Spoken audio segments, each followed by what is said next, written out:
শ্ৰী ৰূপম চন্দ্ৰ ৰায়। সন্মানীয় সভাপতি মহোদয়, এই পবিত্ৰ সদনত কথা ক'বলৈ সুযোগ দিয়াৰ কাৰণে পোনপ্ৰথমতে আপোনাক ধন্যবাদ জ্ঞাপন কৰিছোঁ। আৰু ইয়াৰ লগে লগে আমাৰ অসমৰ সন্মানীয় যশস্বী কৰ্মদক্ষ মুখ্যমন্ত্ৰী ডক্টৰ হিমন্ত বিশ্ব শৰ্মা ডাঙৰীয়াক ধন্যবাদ জ্ঞাপন কৰিব বিচাৰিছোঁ। তেখেতৰ যি দূৰদৰ্শী চিন্তাৰে যুৱ প্ৰজন্মক আগবঢ়াই লৈ গৈ ৰাজ্য তথা দেশখনৰ যি উন্নয়নৰ অগ্ৰাধিকাৰ দিব বিচাৰিছে, তাৰ কাৰণে তেখেতৰ এই পদক্ষেপ সঁচাকৈ শলাগ ল'বলগীয়া। আৰু লগে লগে BTC প্ৰধান হাগ্ৰামা মহিলাই ডাঙৰীয়াকো ধন্যবাদ জনাব বিচাৰিছোঁ।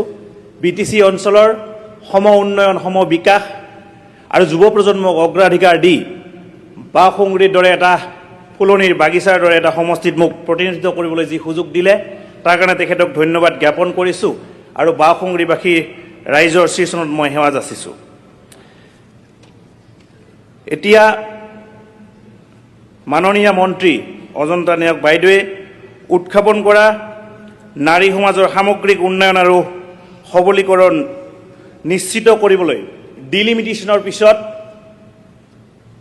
সাংসদ আৰু বিধানসভাত মহিলাৰ বাবে যি 1/3 আসনৰ সংৰক্ষণৰ প্ৰস্তাৱ উত্থাপন কৰিছে, তাক আমি NDAৰ অংশীদাৰ BPF দলে সম্পূৰ্ণ সমৰ্থন আগবঢ়াইছোঁ। কাৰণ আমি বিশ্বাস কৰোঁ, আমি সকলোৱে জানো, আমি এইখন পৃথিৱীত আইৰ জৰিয়তে আহিছোঁ আৰু আমি আজি ৰাজনীতি কৰি আছোঁ, এই ৰাজনীতিও আমি অসমী আইৰ বুকুতেই আমি কৰি আছোঁ। গতিকে মাতৃ সমাজক অগ্ৰাধিকাৰ দিয়াটো আমাৰ সকলোৰে দায়িত্ব আছে।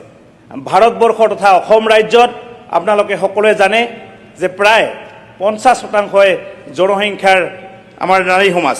গতিকে নাৰী সমাজক অগ্ৰাধিকাৰ দিয়াটো আমাৰ দায়িত্ব আৰু এই ক্ষেত্ৰত সকলোৱে ইতিমধ্যে সহায় সহযোগিতা আগবঢ়াব বুলি আমি আশাবাদী। আৰু লগে লগে বৰ্তমানৰ যিখন চৰকাৰ আছে, এই চৰকাৰখনে আই মাতৃ সমাজক বা নাৰী সমাজক আগবঢ়াই লৈ যোৱাৰ কাৰণে ইতিমধ্যেই আপোনালোকে দেখিছে, তেওঁলোকে অৰ্থনৈতিকভাৱে স্বাৱলম্বী কৰাৰ কাৰণে যথেষ্ট কাৰ্যপন্থা হাতত লৈছে। মহিলা উদ্যমিতাই হওক, অৰুণোদয় আঁচনিয়েই হওক, চেল্ফ হেল্প গ্ৰুপৰ ক্ষেত্ৰতেই কওক বা নিযুত মইনাৰ ক্ষেত্ৰতে হওক, আই মাতৃ সমাজক বা নাৰী সমাজক আগবঢ়াই লৈ যোৱাৰ কাৰণে বৰ্তমানৰ চৰকাৰখনে যথেষ্ট কাম কৰি আছে। আৰু এই ক্ষেত্ৰত আমি সকলোৱে ক'বই লাগিব যে বৰ্তমান সমাজ ব্যৱস্থাত আমাৰ জনগোষ্ঠীসমূহক, জাতিসমূহক ধৰি ৰখাৰ ক্ষেত্ৰত নাৰী সমাজেই ভূমিকা লৈ আছে।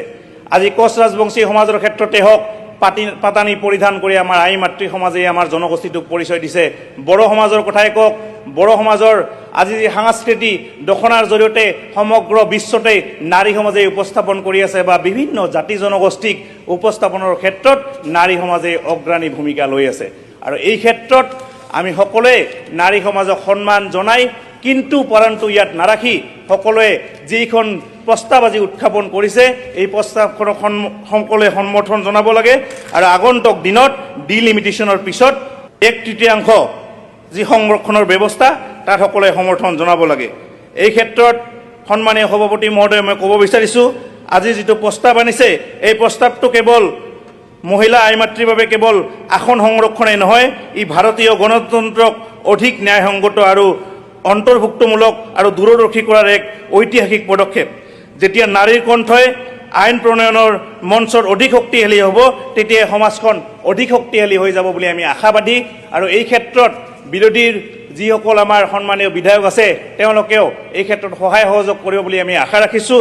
আৰু আগন্তুক দিনত ভাৰতৰ প্ৰধানমন্ত্ৰী ডাঙৰীয়াই যি এই নাৰী সংৰক্ষণৰ কাৰণে যি আইন আনিছে, এই ক্ষেত্ৰত আমাৰ অসমৰ পৰা যি প্ৰস্তাৱ সংৰক্ষণৰ যি প্ৰস্তাৱ দিব বিচাৰিছে, সেই ক্ষেত্ৰত আমি সমৰ্থন জনাই মোৰ চমু ভাষণ ইয়াতে সামৰিছোঁ। ধন্যবাদ। Thank U.